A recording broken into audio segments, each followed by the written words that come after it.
You don't need a $10,000 station to make great contacts, but you do need plan.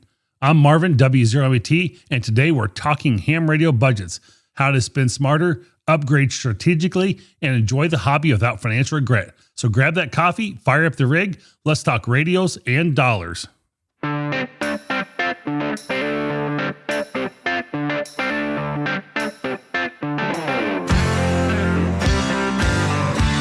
Hello and welcome to the Ham Radio Guy podcast, where we explore all things amateur radio, from gear, gadgets to on-air adventures and everything in between. I'm your host, Marvin, call sign W0MET, and we're here to connect with the latest tips, tricks, news, and stories to take your ham radio experience to the next level. Whether you're a seasoned operator, a weekend POTA warrior, or just getting started, this is the place to be. So welcome. Thank you for joining us today. I know it's been several weeks since I've put one out. One, I've had a problem with the cable or something that was going on with the Rodecaster mixer. So that has been a problem for me to try and figure out. I'm in the middle of planting 7 apple trees, but it's not just planting. It is putting up fence posts, fencing, and strategically planning where it's all at, where the apple trees fit inside, because they need, 30 feet in between them. I need, room around the fence on the outside of that for them to be able to, walk around and do things. And so what would be a simple $50 bushel basket of apples has now turned into like a $3,000 journey endeavor, working on building fence. I've got 12-foot posts, 6 inches in diameter. I've got 8-foot tall fence I've got that just arrived today. And so this whole apple tree budget thing, I've got the apple trees purchased. They'll be here later this week. It is just turning into a project. I bought an auger for the back of the tractor to be able to dig the holes with. So this has become a very expensive apple tree farming. I don't know if it's a second hobby or what. I'm not really sure yet, but I spent a lot of time doing that, planning it, putting it together, and working on, having the garden adjacent to those posts so that I can, have, share some of the same post for the garden. So it is springtime, Wisconsin weather. It's getting there. It's always very chilly and windy on this hill. So that doesn't make it any easier, and quite often more challenging and tougher, but we're getting there. So I'm very happy about that. I'm excited. I'm going to be in Des Moines at the Amateur Radio Hamfest there in Des Moines, Iowa, the Friday, I think it's the 24th and 25th, or 25th and 26th. I don't have the calendar right in front of me, but next weekend. So this is Monday, April 20th. I'm recording this, and so I'm hoping to see you there. I'll have some winter field day gear there as well. If you're going to be at the Des Moines Hamfest, would love to see you there and have you stop by the booth and see me. So if you can find winter field day, you can probably find me as well. I'll have some gear and stuff for sale as well along the way. And, certainly happy to have you. So I think that's all I've got really going. Work's going good. It's been very busy. And again, just starting to mow. I mowed a little bit yesterday.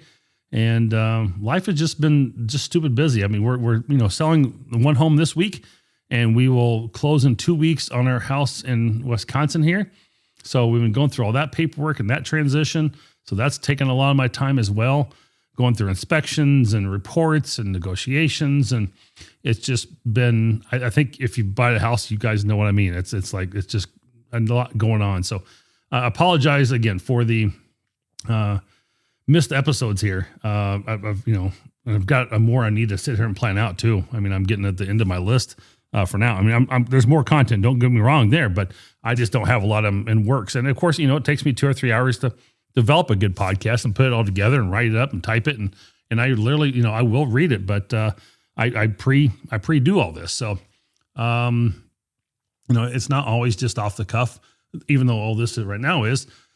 But that's kind of where we're at. So anyway, let's get into today's show. That's a little bit about me, where things are at in my life and how things are going. And, it is what it is. And it's, we're going to continue to make the best of it for guys. I don't know if you've, checked out Shack Smarts. It is a podcast you can purchase over on Apple Podcast, or if you become a Patreon member, you'll get a copy of that in the exclusive member only podcast. So you can have a copy of that over there as well. So either way, you've got to join to get a copy of those. There's 8 to 10 minute short podcasts that I do. And I've got another one I'll probably get recorded up this week and add to that list. But anyway, those are kind of like tidbits and hints and things that you can find yourself handy doing to save some efficiency and be a better productive operator. So, all right. Well, enough of that. Let's get into this week's episode of the Ham Radio Guy, brought to you by Dakota Lithium, powering your adventures with batteries built to last. Whether you're heading out for a POTA activation, gearing up for field day, or just need reliable power for your ham shack, Dakota Lithium has you covered. Twice the power, half the weight, and an amazing 11-year warranty. These batteries are designed to keep you on the air longer. I've been using Dakota Lithium now for 4 years with my own portable operations. Let me tell you, the performance is unmatched, and no more worrying about dead batteries in the middle of an activation, just pure dependable power where you need it. Dakota Lithium today. Check them out. And DakotaLithium.com and check them out today. And try it for yourself and tell them the Ham Radio Guy sent you. You can use my affiliate code in the show notes, always listed there, and we'll get you going there. I don't really have any great news. There's a couple good things that have come out via amateur radio. I'll just kind of speak about real quickly. And I didn't have that in my back door, unfortunately. So there is the WSJTX 3.0 is now available. There's a Transceive app for Mac OS that is for connecting your All-Star Link node from anywhere in the world. Administer and link nodes, monitor traffic and transmit audio. That's an app for Mac, which is cool. And Elcraft donates amateur radio station to W1AW. And we'll come back to a couple upcoming events. I've got those in my back door for you ready to go. But other than that, I can't think of anything new. I mean, if you guys haven't checked out PotaCat lately, go to potacat.com. Casey is working on a great app over there, and it's still in development. There's a lot of bugs and stuff to be figured out, but just be aware that he's working on it. It's getting better, and you can remote any ham radio. So if you want to see a little bit more about it, go check out hamshacktv.com and on YouTube. And there was a episode just last week we did, and he was on there as a guest, and it was a really good episode. A lot of good information there. And I think you'll certainly enjoy it. So hopefully you'll get a chance to catch up with that. So with that, nothing further. I think we're going to go into the Ham Radio Guy Joke of the Week. It's now time for the Ham Radio Guy Joke of the Week, where Rick tells us the joke. The Ham Radio Guy Joke of the Week is brought to you by Ham Radio Prep. Now here is Rick Garrett, N9 GSU, with today's Ham Radio Guy Joke of the Week. I was out doing a POTA activation with a friend of mine, and he told us that we had to be careful because he had seen signs that said, "Beware, snakes in the area." I told him he didn't have to worry. They were all baby snakes because I could hear their rattles. This has been the Ham Radio Guy Joke of the Week with Rick Garrett, N9 GSU. Turn in next week for another joke from Rick. Yeah, great. Rick's got some brand new jokes for me over there, and that's one of them. I thought I'd throw that one in there today. Springtime coming around. I thought snakes would be a good, appropriate one to throw in there. So today's podcast, and joke of the week is brought to you by Ham Radio Prep and World Radio League. Ham Radio Prep helps new and experienced operators earn their license faster with structured online courses. World Radio League is pushing amateur radio competition into the future with their awesome logging program.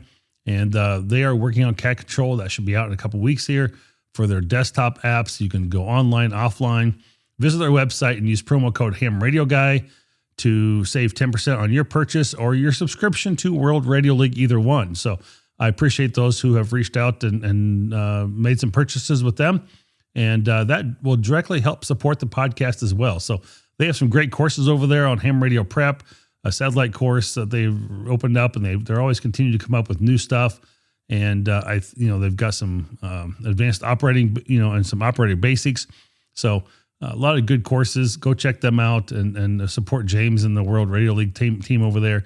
I know they greatly appreciate it, and they are a really good team. And we'll see them as well as myself. We'll be hanging out with them at the Dayton Hamvention, and you'll catch me there at the booth there, I think, on Saturday morning. And so looking forward to spending some time there as well. Well, let's get into the real cost of advanced amateur radio that no one probably warned you about. That is, I think I know no one ever told me. And so it's like, beware of the cost you get into when you do amateur radio. And again, some people can do it on a really great budget. Some people can really go a long ways with it. And I have always kind of dreamt of having, a ham radio shack and a tower and everything put together. And finally, midlife here, I'm able to get that, afford that and make it work. And so, I'm making it happen, but it's takes time and it's not, it's still a slow process for me. I still need additional equipment as well. But, I want to start with the question first before I go any further with that is, how many times you said, I just going to upgrade one thing?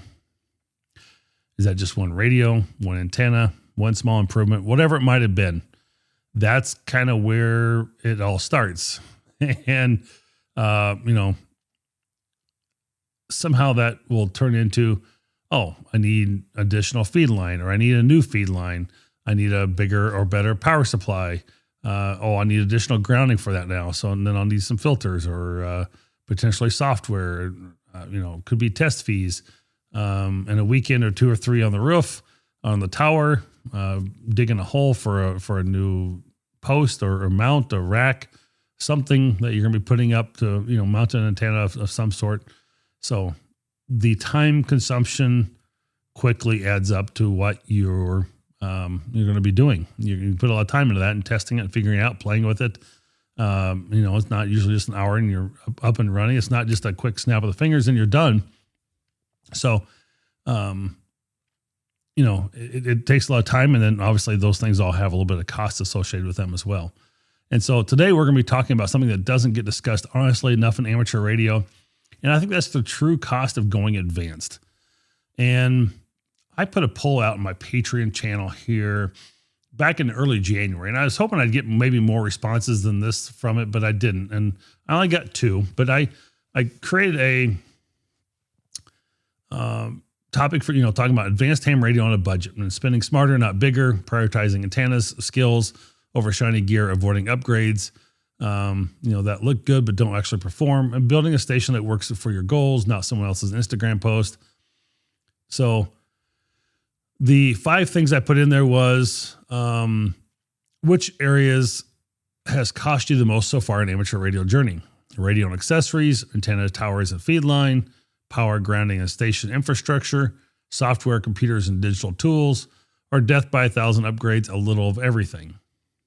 So the 2 results that came back from the Patreon channel's member was antenna, towers, and feed line, and death by 1,000 upgrades, a little bit of everything. So, and that's probably where I'm at as well. I would vote for a little bit of everything. It's, you buy a 50-foot of coax, and then that's fine for what you had for one house or one project for me. But then now I need a 165-foot run of coax. So do I join 2 of them together? I just do one big run because of, if it got 65 foot in the middle somewhere and something happens to that connection, you can't just, just join that one antenna and bring it back and, plug another one into it easily.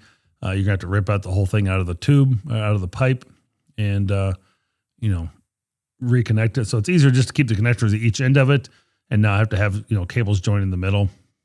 So, it's things like that it's just like, you got to spend the money for it. And when we're talking about the cost of going advanced, I'm not talking about the brochure price. I'm not talking about the starter station cost. I'm taking what does it really take financially and mentally and time wise to operate at a higher level. So, I'm going to give a fair warning here too. This isn't meant to scare anybody, but it's really meant to set a realistic expectation, because nobody warned most of us about this at all. And again, like I said in the very beginning, I certainly was not warned, and and that makes it I don't think my wife realizes what it would have been either, but that's another sideline conversation down the road. But when I talk about advanced amateur radio, this is about gatekeeping. It's not about license class. It's not about, bragging rights and everything like that. Advanced amateur radio really means what you're doing or one or more of the following. You're getting into serious HF operating. I mean, you are like behind that screen, a lot, and you're doing a lot of HF contacts, and you're looking for, all the DXs, and you're monitoring the DX. And when they pop up, you're hopping on right away. Again, you're doing, I think serious HF operating can fall under any of these really, is like DX chasing. You have contesting, remote station control, which is probably where I'm at. I'm advanced station, a little bit. I've got remote control set up, and that's what I really go for a lot. That's what I use a lot. Doing more satellite, or EME type of stuff. Digital modes beyond just, FT8s, you're running RIDI and doing other things, slow scan televisions. And, maybe you have any emergency or service agency work that requires reliability as well that maybe you're doing. And, maybe you're doing like shares or, Mars operations, things like that. So, and at this level, you're no longer really buying gear. You're building a system, and you're putting it together. And of course the system has dependencies. So that's where one upgrade exposes the weakness somewhere else. And that's where the costs start kicking up and kicking in. So, most of the time, I think a lot of us can say the radio is not the expensive part. So I'm going to get that out of the way, because we can do, $1,200-$1,800 for the radio. And even if you're buying maybe a used one, maybe maybe you're just running an 891 on a, $600 radio from your house, or maybe a, 991A or something. So it's not the radio. Again, that's not the most expensive part of the station. Sure. I mean, it's not cheap, but it's everything else you're going to do. You're going to do all the upgrades. The internal tuner isn't enough. You need a better mic. You need a cleaner transmit audio. You're going to need bandpass filters, an amplifier. You're going to have maybe a box outside that all your coax comes into.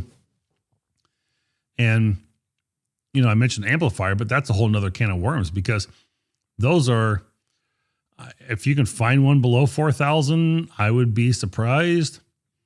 But most of them between 4,000 and 6,000. And then you're not only just talking the amplifier, but now you need probably a dedicated power circuit for it. You're going to need 230 for it.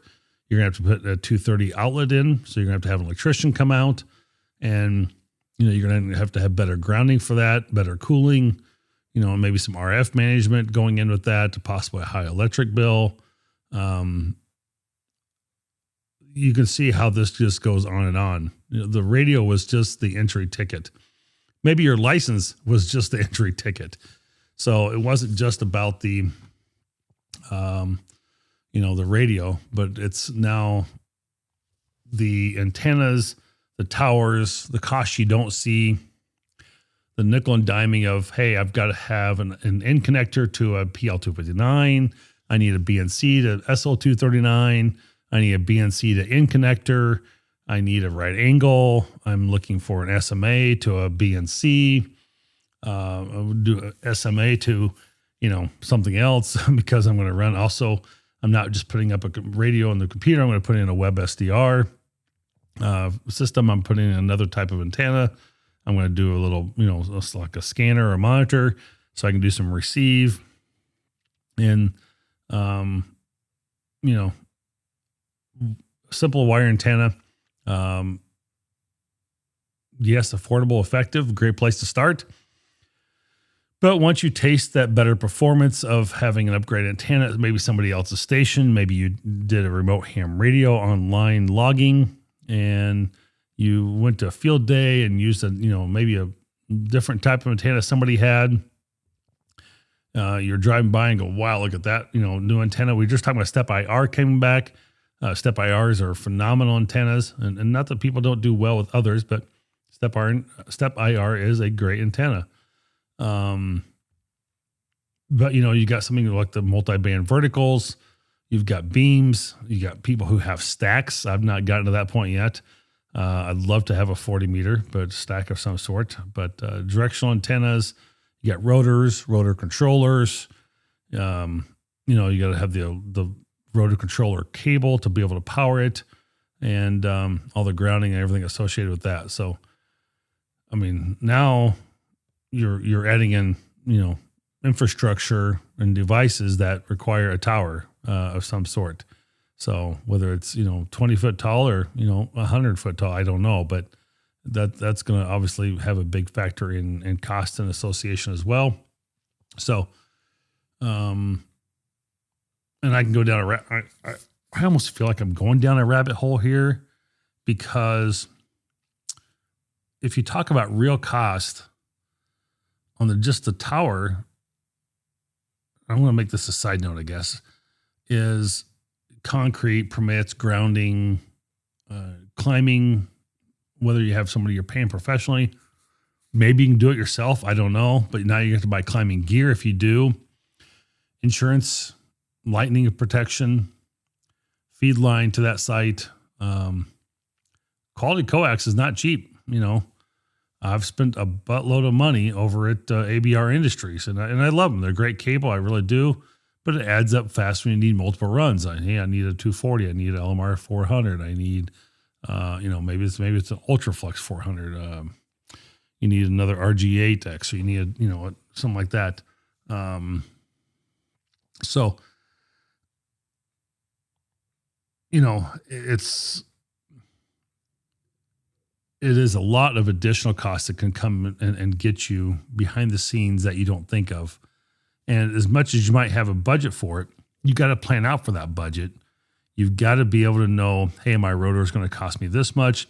I need a rotor. I've got a rotor controller. How am I going to control that rotor controller? Is that going to require software? Can I do that via a web? Is there an application that comes with the software? And am I going to have to integrate that? Can I access it remotely? Can I not access it remotely? Am I going to access it remotely?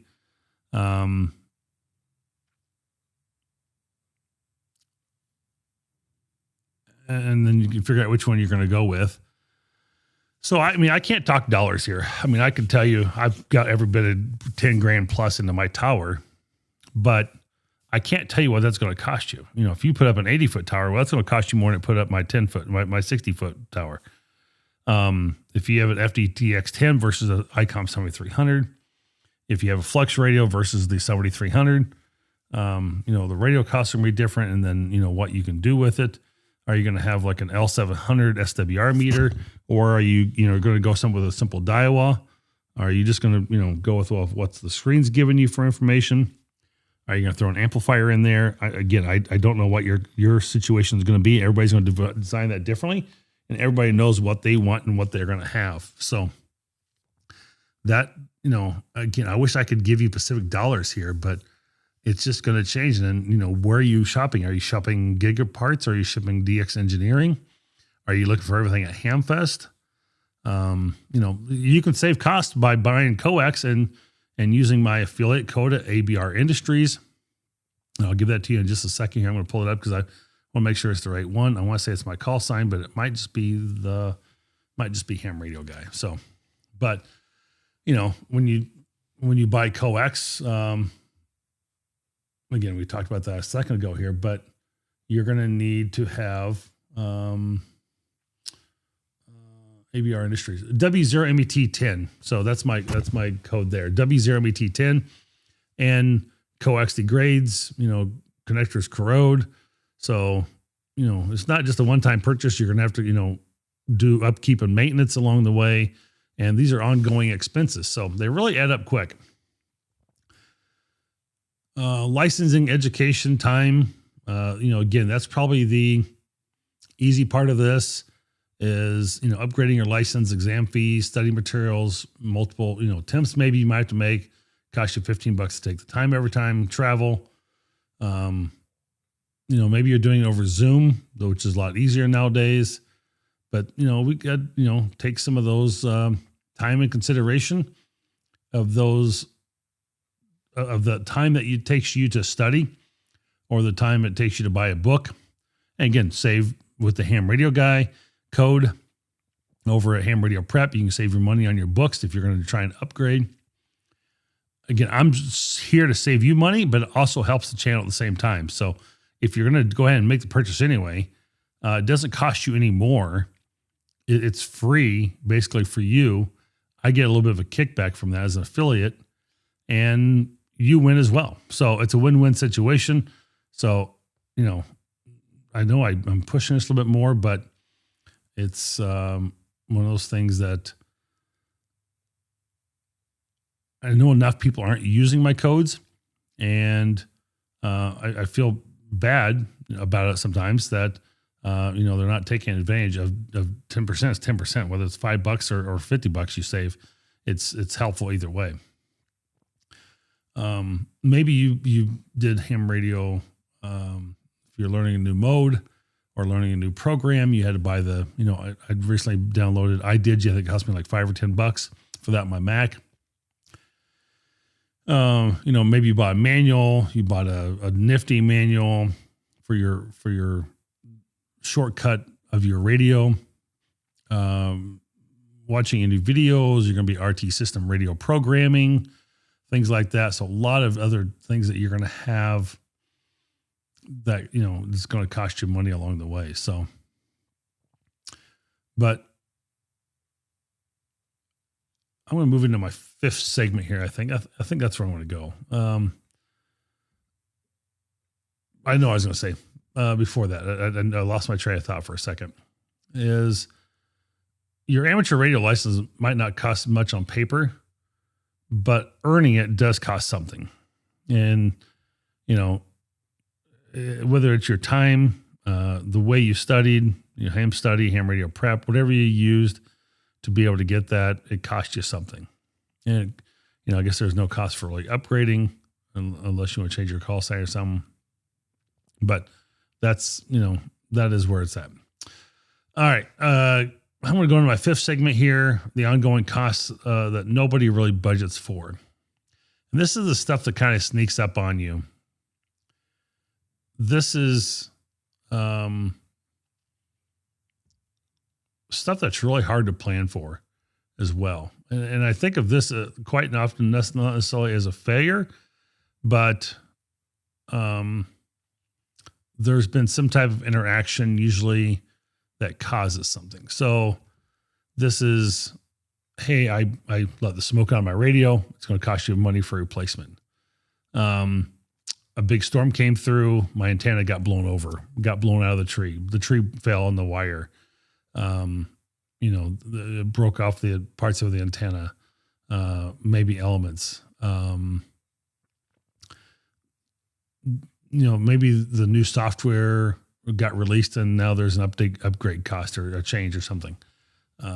Like Black Cat Systems will charge for like Mac Logger. So, but once you buy it, you've got it, but, there's the cost of that. So you have like, I'm thinking anything like subscription-based logging or control tools. You might spend money over at World Radio League and buy a subscription there and become a VIP member, or, maybe you're just going with the basic level, but those are control tools. Maybe you bought Smart SDR for Mac or ICOM or Yaesu. Those are like $100 a piece. When you start to want to go remote, replacement power supplies, you might have some just spare parts, just in case type situation. I really recently ordered some knobs from Yaesu for my FTM 200, and once I got a hold of them, like, hey, yeah, we're going to ship those right out to you. No problem at all. And I said, well, what's the cost? Do I need to pay for it? And he goes, no, we'll just take care of that. So, lost a knob on my FTM 200 during a move some point, but they were taking care of it. So, which is, nice. I don't have to worry about an extra cost there, but I could have had to pay for the part as well. And that could have been, $3 for the part and, $10 in shipping. So you get a $13 bill just right away, just like that. So, and then we've talked about insurance before, and, it's sometimes damned if you do, damned if you don't. I like buying the insurance. I think it's well worth it. I think it's needed. And you got to plan for the what if. I live on a hill, lots of wind. So therefore I'm worried about wind damage and wind taking the tower over or something like that and something happening. So I've got insurance on the system so I don't have to put this all in my pocket again. It's already costly enough the first time. So I guess the good part of this is that advanced stations don't usually just fail in one big dramatic moment, but they can. You hit a lightning strike, and that's where the insurance comes in. That is a big dramatic moment. But typically it's, hey, my power supply died yesterday, or the radio let the smoke out of that one, or, it's little things here and there that will nickel and dime you, or the little upgrades that you do because you went from a LMR 240 to RG8X to maybe an RG 400 or something like that, or like an LMR 400 cable. So now you've got more cost involved there. So it's, little fixes here and there, death by 1,000 receipts. And that's kind of where we end up at. So I think we've all been there. I'd love to hear your stories. I hope you write me W0MET at thehamradioguide.com. And I want to hear those stories. I want to hear, what you're experiencing, what you've had. Is this, this is all based on relative my own experiences here. Is the little cost and things that I've added up to that I did not seek and imagine in the very beginning for this. So as we kind of get into wrapping this up a little bit, this will be a little bit of a shorter segment. Here's the real question. Is it worth it? And the honest answer is, get ready for it. It depends. Yes, the old ham radio answer. Well, it depends. I don't wear them, but that's what the answer is. If you love the challenge, you enjoy optimizing the systems, and you like learning, and that process excites you, then it's absolutely worth it. But you have to do that plan as an upgrade and not just piecemeal together as I think I'm going to go along with it. I'm just going to build it as I go. You have to have a picture. You have to have something laid down on paper that shows you what you want, when you want it, what your goals are, what you'd like to be able to see in the station, what do you want to make happen, versus just piecing it together and it's going to build itself and everything will be fine. I think that's a lot. It can become very frustrating. I bought a antenna disconnect at Hamcation this year. It is now almost the end of April, and I still do not have that connected. I spent a lot of money, like $200 on that item that I needed for lightning detection to be, disconnected when lightning comes around, and I've still not done it. And those are the type of things that get you upset, mad, aggravated, pissed off that you don't have that in your place. Now, maybe he's doing something different that, I guess I don't know where I was going with that one, but, I just lost my train of thought on that one. But anyway, that's how people burn out. So that's, if you start doing all these little things and you can't put things together, you don't get the projects done, it becomes very frustrating at times. So I suggest you buy something, you do the project, and then buy the next thing and do that. And once you have it done, then that makes it a lot easier on you overall. So a lot of times that is how gear ends up for sale 6 months later, because someone bought it, thought they were going to do something with it. They didn't. And then it just sits there and it sits on your shelf and you wonder, well, why did I buy that for? Why did I spend the money on that? So advanced amateur radio doesn't require unlimited money, but it requires honesty, planning, and patience. So with that, I'd love to hear from you. I want to know what the most expensive, unexpected cost in your station is. What was your upgrade worth every penny? And what do you wish someone told you earlier about ham radio and costs like this and budget? Think about that for a moment. Yeah. One thing leads to another. A plan of a different 1,000 roads you can go down in amateur radio. And you just have to figure it out. Know what you want, know where you want to go. Well, if you enjoyed this episode, consider supporting the show over on Patreon. Subscribe to me on YouTube or share it with another ham radio who's about to say, I'll just upgrade one thing. I'm Marvin, W0MT. This is the Ham Radio Guy. We're going to go into a quick commercial and we'll be right back. Or maybe I won't. There it is. Looking for top quality cables that you can trust? ABR Industries has you covered. Proudly American built and reliable, ABR Industries delivers premium coax cable and connectors for all your communication needs. Whether you're a ham radio operator, work in broadcast, or manage critical infrastructure, ABR ensures that you are connected when it matters most. And it has such tremendously different characteristics. From static to clarity, ABR products. Built tough, built here, built for you. ABR Industries. American built and reliable. Visit abrind.com today and experience the strength of superior connectivity. It's the only coax here in the W0MET Ham Shack. Use code SAVE10 Ham Radio Guy. ABR Industries, where reliability meets performance. All right, so we are back. I was going to pull up something real quick for us and just looking to see if there's anything additional events pulling up that I can look on a schedule that I have coming up. And I'd say most everything is probably